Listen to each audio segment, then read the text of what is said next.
Era uma terça-feira na cidade de Somerville, perto de Boston, nos Estados Unidos. Vestindo um casaco pesado claro e hijab na cabeça, a estudante universitária Rumeysa Orzuk, de 30 anos, caminhava perto de casa quando foi abordada por um homem todo de preto e com um capuz cobrindo a cabeça. Ele segurou os braços dela e Rumeysa se assustou. Logo em seguida, surgiu um outro homem com boné, moletom preto e calça caque. Rapidamente, ele toma o celular da estudante. Os homens então se apresentam como policiais, mas na verdade eram agentes federais. Rumeysa parece não entender o que está acontecendo enquanto é algemada com as mãos para trás. Mais agentes usando máscaras se aproximam e levam a estudante num carro comum sem identificação.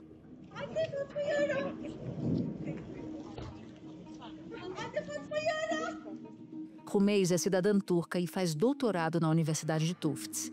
Ela foi presa depois de ter tido o visto cancelado de forma inesperada. Ela foi levada para um centro de detenção na Louisiana. A advogada dela disse que não teve acesso às acusações. Agentes do governo americano disseram para a administração da universidade que ela estava envolvida em atividades antissemitas, só que não explicaram que atividades são essas. Em março do ano passado, ela escreveu, junto com outros alunos, um artigo no jornal da universidade em que ela se posicionava a favor dos palestinos e criticava os ataques de Israel em Gaza. Agora, não se sabe se esse artigo tem a ver com a prisão, até porque não tem nada de ilegal num artigo como esse. O caso se soma a outro de grande repercussão: a prisão do estudante palestino Mahmoud Khalil, da Universidade de Colômbia. Ele é casado com uma americana grávida e foi preso em 8 de março. No ano passado, Khalil foi um dos organizadores dos protestos contra a guerra na faixa de Gaza que tomaram conta do campus da universidade. Alguns manifestos do movimento fazem elogios a líderes dos grupos terroristas Hamas e Hezbollah. O advogado Will Creeley, da Fundação de Direitos Humanos FIRE, diz que o governo precisa divulgar a prova concreta da ligação entre Khalil e o Hamas. Na ausência dessa informação, entendemos que Khalil foi preso por causa de suas visões em relação ao conflito em Gaza e nos Estados Unidos. E isso é proibido pela primeira emenda da Constituição, que determina as liberdades de expressão e religiosa. Dias depois, o presidente Donald Trump comemorou a prisão do aluno e defendeu a revogação do visto permanente dele, o Green Card. Trump chamou Mahmoud Khalil de um estudante estrangeiro radical pró-Hamas e disse que essa é a primeira prisão de muitas que virão. E afirmou, abre aspas, encontraremos, apreenderemos e deportaremos esses simpatizantes terroristas de nosso país para nunca mais retornarem. A pressão do governo não recai apenas sobre estudantes, mas também sobre universidades que estão entre as mais importantes do mundo. Tem havido redução de financiamento de pesquisa, interferência na gestão, além de ameaças à liberdade acadêmica. A Universidade de Colômbia, em Nova York, cedeu às exigências do governo Trump e anunciou um pacote de reformas institucionais após a perda de 400 milhões de dólares em fundos federais. As mudanças incluem regras mais rígidas para protestos nos campos e com a contratação de oficiais de segurança e a nomeação de um novo responsável para revisar os departamentos de estudos do Oriente Médio. A ingerência de Trump vai muito além das questões relacionadas a Israel e Palestina e envolve temas como diversidade, meio ambiente e direitos humanos. O corte de verbas foi condenado por professores e grupos de defesa da liberdade de expressão que temem que esse movimento possa comprometer a autonomia das instituições de ensino superior. Da redação do G1, eu sou Natuzaneri e o assunto hoje é Trump contra as universidades e os universitários. O que está por trás dos movimentos autoritários do presidente americano diante de protestos estudantis e como o clima de medo impacta as instituições de ensino por lá. Neste episódio, eu converso com Marcelo Lins, comentarista da Globo News e apresentador do programa Globo News Internacional. E com a antropóloga, curadora e historiadora Lilia Schwartz, que é professora da USP e da Universidade de Princeton, nos Estados Unidos. Sexta-feira, 28 de março.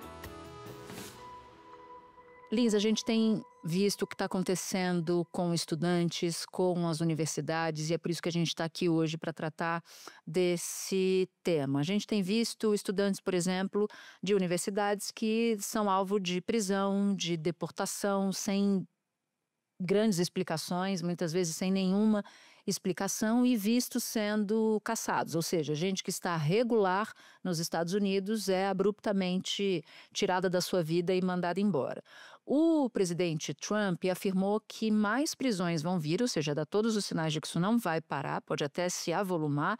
Então eu queria que você explicasse o contexto de tudo isso. Esse ataque às universidades, ao meu ver, e segundo muita gente com quem eu conversei também, juristas, professores, gente que se debruça sobre essa matéria, tem a ver também com outros ataques e outras frentes de batalha nessa guerra que Trump está promovendo. Seja ela no comércio internacional, que ele troca a negociação pela chantagem das tarifas. Tarifa, palavra preferida de Donald Trump, como ele insiste a cada oportunidade. Essa tarifa de 25% vai passar a valer já no dia 2 de abril, que Donald Trump descreveu como o dia da libertação na América. Seja na guerra com o judiciário, onde ele questiona decisões da justiça, alegando que nenhuma decisão de um juiz pode se sobrepor aos milhões de votos conseguidos por um presidente. Seja a guerra àqueles que ele vê como o grande problema do país, os imigrantes ilegais, ainda que não sejam. Todas entradas ilegais serão impedidas e vamos começar o processo de retornar milhões e milhões de imigrantes criminosos de volta para os seus lugares de onde vieram. Vamos recolocar a ideia da política de fique no México. E essas coisas todas se misturam na guerra contra as universidades, que é uma guerra também contra as elites intelectuais do país, contra o dissenso, contra a crítica, contra o questionamento. E tem os efeitos, me parece, mal calculados dessa guerra, que podem atingir no curto, médio e longo prazo, sem dúvida nenhuma, a produção de conhecimento nas universidades americanas, que são referência no mundo, a produção de pesquisas de ponta que vão depois ser utilizadas pela indústria, portanto é uma ameaça à economia dos Estados Unidos, e também a inserção dessas instituições americanas no mundo, já que o medo que aumenta em relação aos estudantes estrangeiros que vão se formar nos Estados Unidos e, portanto, produzir conhecimento nos Estados Unidos, vai acabar fazendo, inevitavelmente, que muita gente repense seus planos de ir estudar nos Estados Unidos, podendo ir para outros cantos. Como se não faltasse elemento preocupante nessa questão toda, ainda tem uma falsa discussão sobre o que é a crítica dentro da democracia, né? Porque muitos desses estudantes, a começar pelo palestino que você citou, passando pela coreana, que não foi citada, mas tem uma sul-coreana que acaba de conseguir uma vitória na justiça, e ainda essa turca que foi presa em Massachusetts, levada para Louisiana, todos eles, de alguma forma, estão sendo acusados de atos antissemitas ou de apoio ao terrorismo, quando o que se sabe realmente que esse grupo de 3 faziam, representando muito mais gente, era protestar contra ações militares determinadas pelo governo de Israel no contexto do conflito na faixa de Gaza. Você citou uma expressão que eu estava aqui guardando para te perguntar, porque diante dessas arbitrariedades, cadê a justiça? Cadê o Congresso? Eles estão se mexendo? Ou esse caso, por exemplo, da estudante coreana que conseguiu uma vitória na justiça, queria até que você falasse um pouquinho desse caso, se você puder. É um caso isolado? É um caso isolado, mas eu vou começar respondendo pelo Congresso. O tema do Congresso é algo muito interessante. A gente sabe que nas eleições que levaram de novo Donald Trump à Casa Branca pela segunda vez, ele venceu também, conseguiu maiorias, ainda que apertadas, tanto no Senado quanto na Câmara dos Representantes, que é a Câmara dos Deputados nos Estados Unidos. Talvez por conta dessas maiorias serem apertadas, ou talvez por ele ter decidido, de fato, trilhar esse caminho rumo à autocracia, ou seja, as decisões de uma pessoa são as decisões de um governo e assim devem ser entendidas, ele não está levando nenhum projeto mais polêmico para o Congresso, Na verdade, praticamente nenhum projeto, tirando a votação do orçamento, que poderia paralisar as ações do governo dele. O Trump não apresentou nenhum projeto relevante ao Congresso dos Estados Unidos. Ou seja, ele está afim de ser autocrata mesmo, né? Ele está afim de ser autocrata e está curtindo essa onda. Está curtindo essa onda e vem tomando medidas por decreto, na canetada. E aí você pergunta, mas e o Congresso fica parado?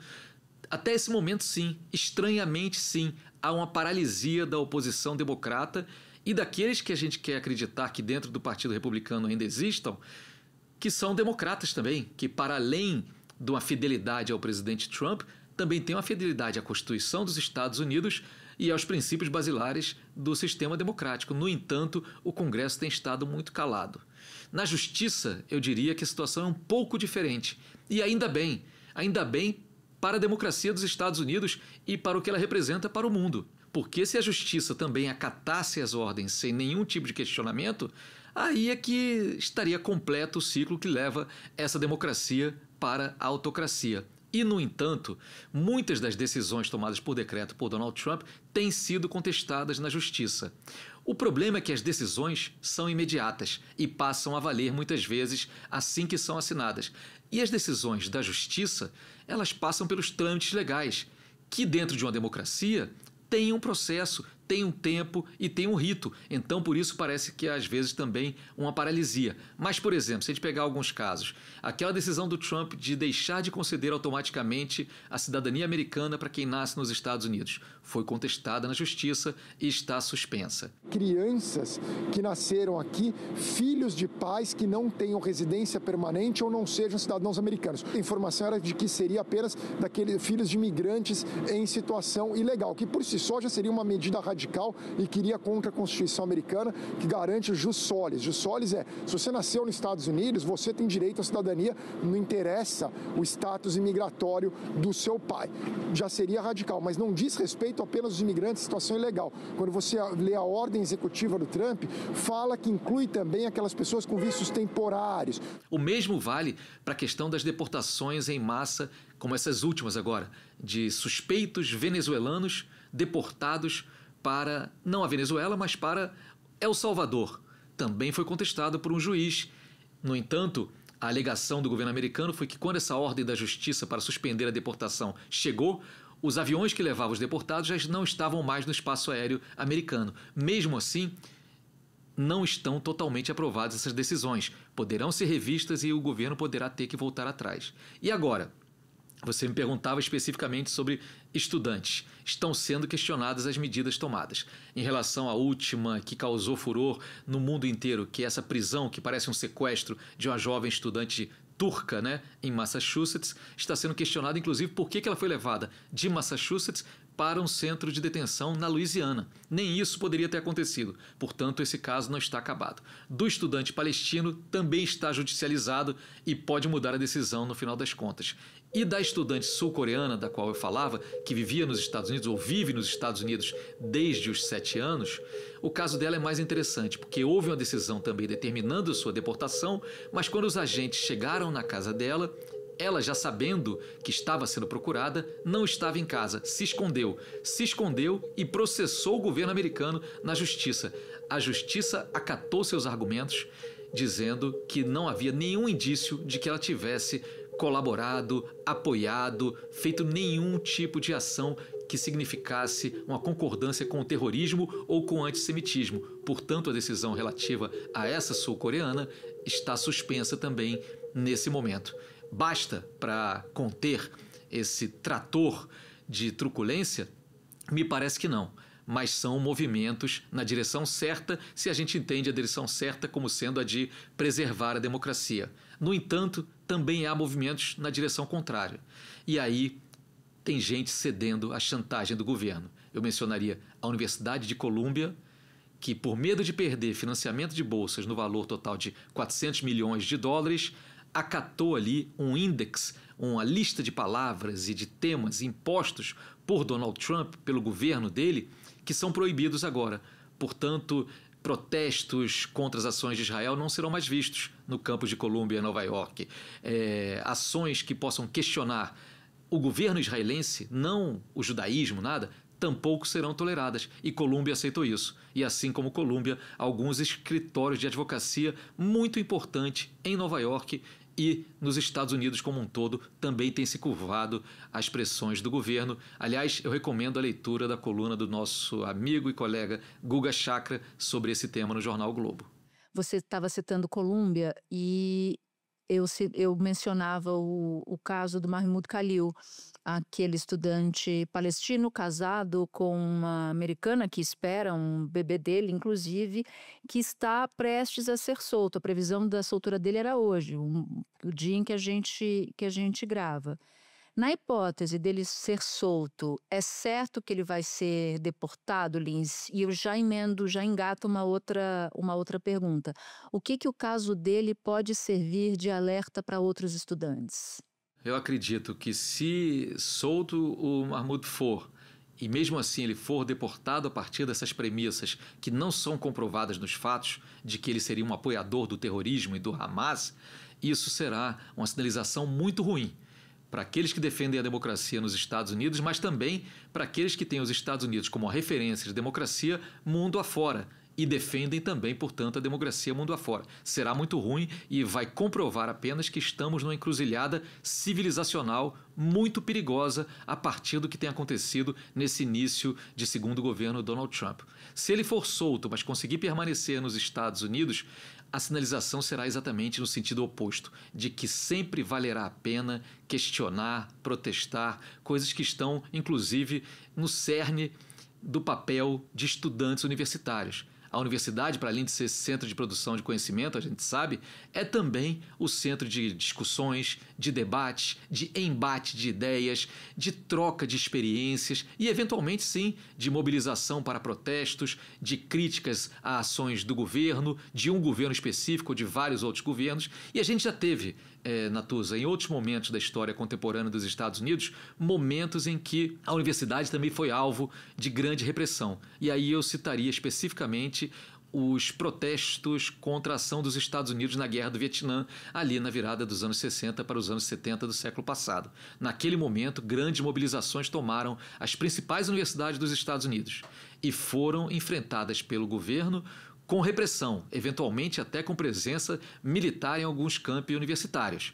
E, no entanto, isso não fez com que os estudantes arrefecessem, que seus representantes no meio político desistissem de questionar e de se contrapor ao que estava acontecendo. E, no final das contas, me parece que a atuação dos Estados Unidos da Guerra do Vietnã ficou para a história como algo muito mais para o triste, o lamentável, o indefensável, do que para uma luta justa contra, por exemplo, o avanço do comunismo, que era a desculpa que se dava então. E eu quero crer que essas sementes que vêm sendo plantadas por esses estudantes nos Estados Unidos em sua resistência, quando conseguem, através de seus advogados, de organizações de defesa dos direitos humanos, possam ajudar a preservar a democracia dos Estados Unidos. A história mostra que nunca dá certo. Só que antes de dar errado para os trogloditas, tem muito sofrimento no meio do caminho, né, Lins? Te agradeço demais por ter topado conversar com a gente. Sempre às ordens. Espera um pouquinho que eu já volto para falar com a Lilia Schwartz.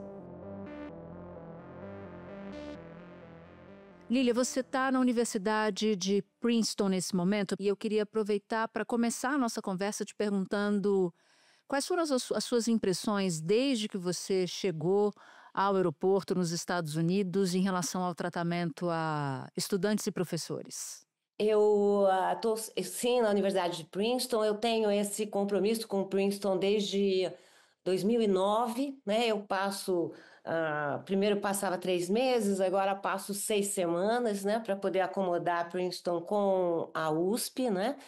Cheguei dia 16 de março, o que me dá uma possibilidade comparativa boa, né? Em relação a outros anos, né? Primeiro, muito poucos guichês, muito poucos abertos, né, o que conforma filas muito grandes. O meu voo que vinha do Brasil chegou junto com o voo que vinha da África e eu pude ver sistematicamente as pessoas sendo retiradas da fila e mandadas para outro lugar, o famoso quartinho, né? Eu uma vez fiquei no quartinho por conta da época da Covid, mas sair rapidamente. Mas nós temos notícias de muitas pessoas que não saem rapidamente do quartinho, se é que saem, ó, né, não voltam para seus países de origem. Então, uma sensação muito ruim no aeroporto, uma sensação de muita insegurança. E quando você chegou a Princeton, quais foram as suas impressões? Primeiro, eu recebi uma pesquisa do governo norte-americano que era teoricamente voluntária. Mas como eu não quis respondê-la num primeiro momento, ela voltava e voltava. Então, eu achei por bem olhar o que era essa pesquisa, né? Essa não era de Princeton, era do governo. E eram perguntas, começavam a dizer, como está você chegou bem, como está a sua relação, como se sentiu bem acolhida, qual a importância do seu trabalho, esse tipo de pergunta mais neutra. Mas a partir de um determinado momento, eram perguntas do tipo, você, de 1 a 5, como você descreveria a sua maneira de lidar com política, dessa forma meio ampla, sabe, Natuza? Depois, de 1 a 5, como você descreveria a presença da política nos artigos ou nas suas intervenções em rede? Eu achei tudo isso muito estranho, né? Isso nunca tinha acontecido, né? Não, nunca recebi uma pesquisa desse tipo. Depois também conversando com os colegas em Princeton, notícias assim ainda são notícias, Natus, um pouco difusas, né? Mas num laboratório que existia em Princeton, um laboratório ligado ao meio ambiente, 30 pessoas demitidas, um laboratório muito importante. Isso em Princeton, que o presidente Heinz Gruber, em janeiro desse ano, fez um discurso muito bonito, muito forte, ele que é um advogado liberal, se comprometendo com a transparência, se comprometendo com a liberdade de expressão, se comprometendo com o que ele chamou de fresh beginnings, né? Ou seja, novos começos, né? E era um discurso, sobretudo, endereçado aos undergrad, ou seja, os nossos alunos daqui de graduação, e ele dizia que ia lutar pelos valores da universidade, que os valores da universidade eram inclusão e diversidade e também preparar o seu alunato para a cidadania. Nós sabemos que não é isso que está acontecendo no contexto norte-americano, e o discurso era muito projetivo nesse sentido, né? Era muito... Na verdade, ele dizia sem dizer, né? Ele falava o oposto para dizer, para afirmar, né, o que ele pretendia. Você citou o impacto da demissão de 30 funcionários de um laboratório de pesquisa. Você, ao conversar com colegas professores, ouviu outros relatos de impacto da administração Trump na instituição ou em outras instituições? E mais, alunos, estudantes, o que eles estão dizendo sobre esse momento? Eu ouvi professores de outras universidades, como de Brown, dizendo que havia uma intervenção agora por parte da própria universidade, claro, instados pelo governo Trump, no sentido de mudar um pouco os programas, sabe? Os programas, a tirar certas palavras dos programas, diversidade, inclusão, gênero, sustentabilidade.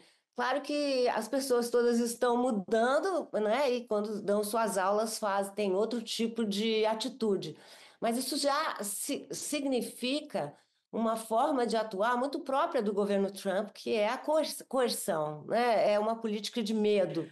A decisão do presidente dos Estados Unidos, Donald Trump, de revisar programas de fomento de pesquisas científicas está impactando pesquisas e projetos. Nós conversamos com o professor Marco Antônio Souza Alves. Essa decisão que veio, uma ordem executiva do governo Trump, que afeta diversas pesquisas, bolsas já concedidas, como o meu caso, projetos já aprovados, com a necessidade de nós retirarmos ou substituirmos termos. O projeto que recebemos, que foi enviado para nós, com passagens que foram marcadas, que nós deveríamos retirar aqueles termos, incluía termos como human rights, direitos humanos, social justice, justiça social. Vários alunos meus, por exemplo, estava conversando com uma aluna minha agora, que é sul-americana, e que pretendia nas férias viajar para o seu país, mas resolveu, depois de conversar Nós temos em Princeton um lugar para tratar desse tipo de viagem. Depois de conversar nessa instituição, no Davis Center, acabou concluindo que era melhor ela não passar as férias no seu país. Então, ela estava me descrevendo a nostalgia e a tristeza que isso estava provocando nela. Então, o maior medo é o medo do que não se sabe, né, Natuza? Então, nós ouvimos falar de muitas coisas, ouvimos dizer que o governo vai suspender, né, e vai retirar verbas. De pronto, Natuza, todos os concursos para novos professores estão suspensos, isso em Princeton também. Donald Trump assinou um decreto para desmantelar o Departamento de Educação dos Estados Unidos, criado há mais de 40 anos. Era uma promessa de campanha, acabar com o Departamento de Educação. Trump dizia que custa muito dinheiro manter a instituição e já declarou que ela era usada para transmitir ideologias radicais aos estudantes americanos. O presidente sancionou o decreto ao lado de crianças sentadas em cadeiras, como numa sala de aula. Vamos fechar esse departamento o mais rápido possível. Não está servindo para nada, anunciou. Acho que são notícias muito difíceis para a universidade e todas notícias que vão no sentido de tentar limitar a autonomia e a independência da universidade. Você falou do medo do desconhecido, e tem o medo do conhecido também. As pessoas estão com receio de protestar, de manifestar suas opiniões, porque as universidades, os ambientes acadêmicos são os melhores ambientes para diversidade de opinião, para debates muitas vezes acalorados. Como é que está o clima na universidade? As pessoas estão muito receosas, né, de fazerem manifestações muito abertas, né? Acho que estão se preparando para isso, né?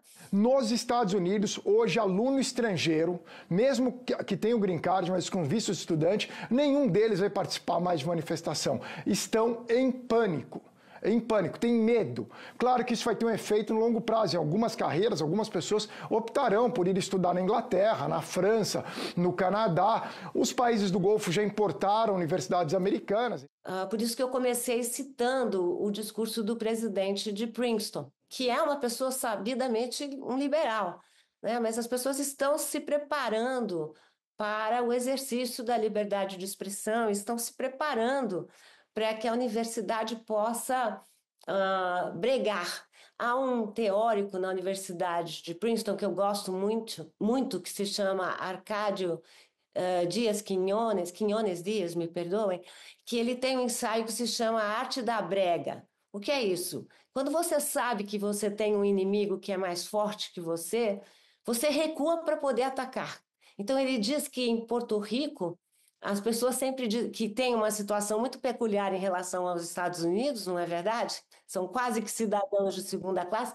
Ele diz que quando se pergunta em Porto Rico como você está, que as pessoas respondem sempre na brega. Então eu penso que professores e alunos nesse momento estão na brega, né? Ou seja, estão se preparando para saber como que eles podem agir. Você vê paralelo com outro momento da história americana? Eu te diria que lembra muito o macartismo, né? Que foi um contexto, né, no momento da Guerra Fria, em que todo mundo tinha medo de se manifestar porque podia ser acusado de subversão ou de traição, né? Tanto que esse termo macartismo, né, que é conhecido também como uma segunda ameaça, né, vermelha, que durou, sobretudo, eu diria, de 50 a 57, virou uma expressão, né? Ou seja, quando uma sociedade se torna muito normativa, muito conspiratória, se move muito em torno de medos, de acusações. Eu acho que esse é um momento bastante paralelo, né? Mas eu repito, eu sou antropóloga, mas historiadora de ofício, e historiadores gostam de entender processos encerrados, né? Eu estou vivendo aqui a realidade em processo, acontecendo. E isso é muito mais difícil, porque envolve emoção também, né? Sim. Estar no lugar é ter uma relação afetiva com ele e com os acontecimentos. Exatamente. Eu ia usar esse termo, afeto, né? Afeto com os seus alunos, afeto com seus colegas. Vamos dizer que eu tenho uma situação mais privilegiada, porque eu tenho um J1, eu sou uma short-term professor, né? Então eu estou aqui por um tempo, mas o meu vínculo maior é com a Universidade de São Paulo. Não, eu tenho esse vínculo com Princeton, mas não é a mesma situação. Então você perceber os professores acuados, temerosos, receando falar, medindo as palavras, né? Agora, você está em Princeton, você diz que vê os efeitos, mas eles me parecem mais sutis do que em outra universidade, que é a Universidade de Colômbia. Alguns dias, a universidade que fica em Nova York acabou aceitando algumas demandas do Trump, regras mais rígidas, por exemplo, para protestos e a nomeação de um gestor, que eu chamaria mais de interventor, para a revisão do currículo e do corpo docente de departamentos como Oriente Médio e Sul da Ásia. Por que a universidade optou por esse caminho ou foi levada a esse caminho? Eu dei aula em Colômbia, né, como Tinker Professor em 2008 e pude vivenciar muito por um semestre essa alegria existente, essa curiosidade existente em Colômbia, que é uma universidade encravada na cidade, né? Isso é muito impressionante, né? Uma universidade que respira Manhattan, respira Nova York. É muito diferente, só para quem está me ouvindo, talvez não conheça bem a realidade das universidades norte-americanas, é muito diferente do que em Princeton, quando o aluno, sobretudo o aluno de graduação, vive no college. Então, ele vive também... É uma outra realidade bonita, mas ele está totalmente concentrado, porque ele mora no coração da universidade e não sai muito da universidade, né? Então, a vida dele são as palestras, os cursos, o refeitório. A vida em Colômbia é muito diferente, né? Porque ela vive dessa agitação que é Nova York.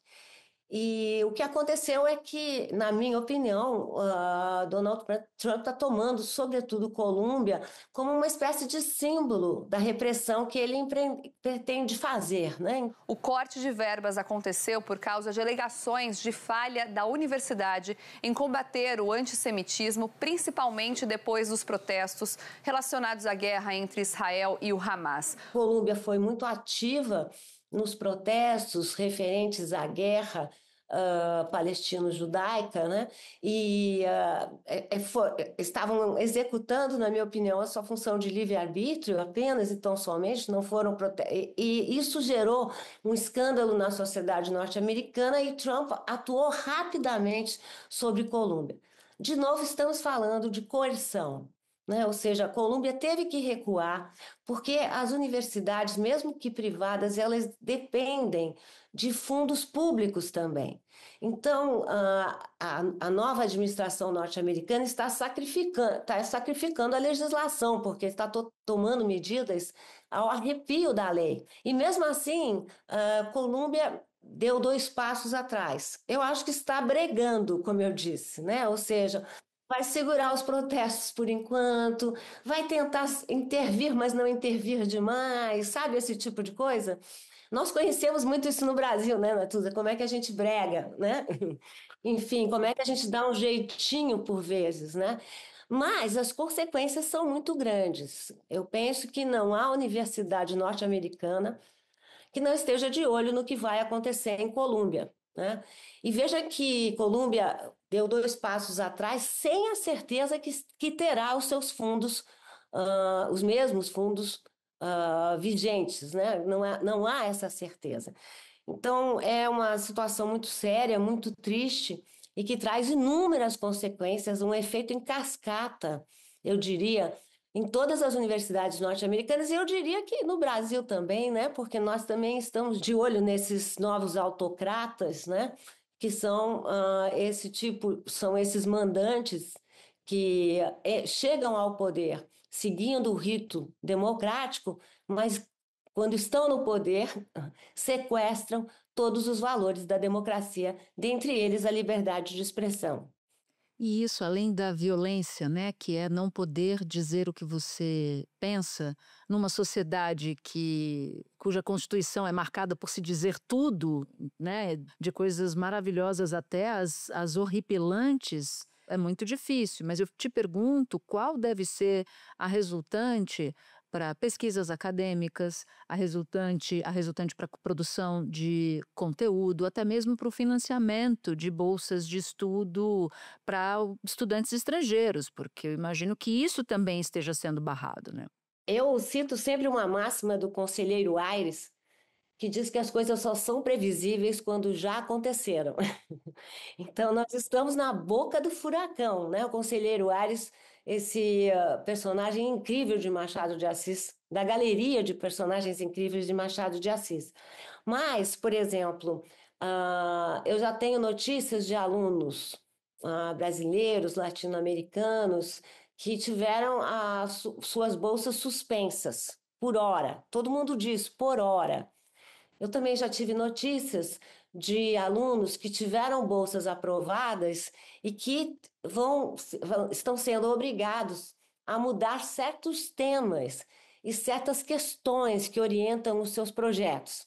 Eu tenho conversado com professores jovens, também estrangeiros, e que querem enfim, ficar nos Estados Unidos, mas que temem divulgar os temas das suas pesquisas, se as pesquisas são sobre a população LGBTQIA+, mesmo pesquisas sobre o meio ambiente. Ou seja, isso tudo é muito triste, né? E nós vamos ouvindo, estando aqui nos Estados Unidos, essas notícias vêm de todos os lados. O presidente Donald Trump suspendeu a liberação de trilhões de dólares para programas de assistência social e organizações não governamentais. A ordem veio da Casa Branca, do Escritório de Administração e Orçamento da Presidência americana. O documento afirma que, em 2024, o gasto do governo federal com repasses de verba sob forma de assistência financeira foi de 3 trilhões de dólares. O governo afirmou que a pausa dará tempo para revisar os programas financiados e determinar os melhores usos de verba, segundo as leis e as prioridades do presidente. Os fundos estão sendo cortados, o apoio à pesquisa está sendo, se não cortado, mas eles estão restringindo demais esse apoio à pesquisa. E também, Natuza, acho que é preciso pensar que, por exemplo, nesse ano, essa é uma época do chamado job market, quando os novos docentes vão ao mercado procurar lugares para conseguir seus empregos, né? Como pós-doutores ou mesmo como professores, e o número já diminuiu muito, né? Ou seja, o que vai ocasionar um funil aqui nesse mercado de trabalho acadêmico, né? O que é muito triste, né? Pois sabemos da importância da academia norte-americana. Eu trabalho na área de humanas, mas sabemos da importância dos mais variados ramos do conhecimento humano, né? Que é vasto e infinito. Olha, Lília, fui te ouvindo e foi me dando uma tristeza enorme no coração. Eu já tinha visto cenas muito ruins de estudantes barrados, uma estudante turca que foi levada, detida. Ela estava se deslocando, era Ramadã, estava se deslocando para se alimentar e foi presa. E ela dá um grito desesperado. Então essas cenas já eram para mim muito pesadas, mas eu me lembro de mim jovem, em que eu achava que eu podia lutar contra qualquer coisa, que eu podia vencer qualquer coisa, e eu fico me colocando no lugar desses estudantes que se deparam com uma baita muralha em que eles ficam manietados. Eu espero que essa brega seja uma brega que resulte numa reação para ver se essa realidade ou é estancada, para que o pior não aconteça, ou volte a ser o que era antes. Olha, Natus, eu vou te dizer que é cedo, né? Que eu sou uma pessoa muito otimista no atacado e pessimista no varejo. Então, eu penso que esse varejão que eu estou vivendo agora é muito triste. É muito triste. A gente fica tentando abraçar as pessoas para fazer elas acreditarem. A gente fica tentando dizer que só começou. Mas o só começou é muito ambivalente, né? Porque você também pode dizer o contrário, só começou e vai ficar pior, né? Eu tendo a achar que as pessoas vão resistir, as pessoas vão à luta, vão à brega, né? E torço por isso, porque eu sou uma pessoa que devo tudo à academia, Natuza, e o que eu mais aprendo na academia é dar importância para o conhecimento, que é o contrário do obscurantismo da atual gestão aqui nos Estados Unidos. Lília, muito obrigada por ter achado um tempinho aí em Princeton para conversar com a gente aqui do Brasil do assunto. Eu que agradeço o convite. Este foi o Assunto, podcast diário disponível no G1, no YouTube ou na sua plataforma de áudio preferida. Comigo na equipe do Assunto estão Mônica Mariotti, Amanda Polato, Sara Rezende, Luiz Felipe Silva, Tiago Kazuroski e Gabriel de Campos. Neste episódio colaborou também Camila da Silva. Eu sou Natuza Neri e fico por aqui. Até o próximo assunto.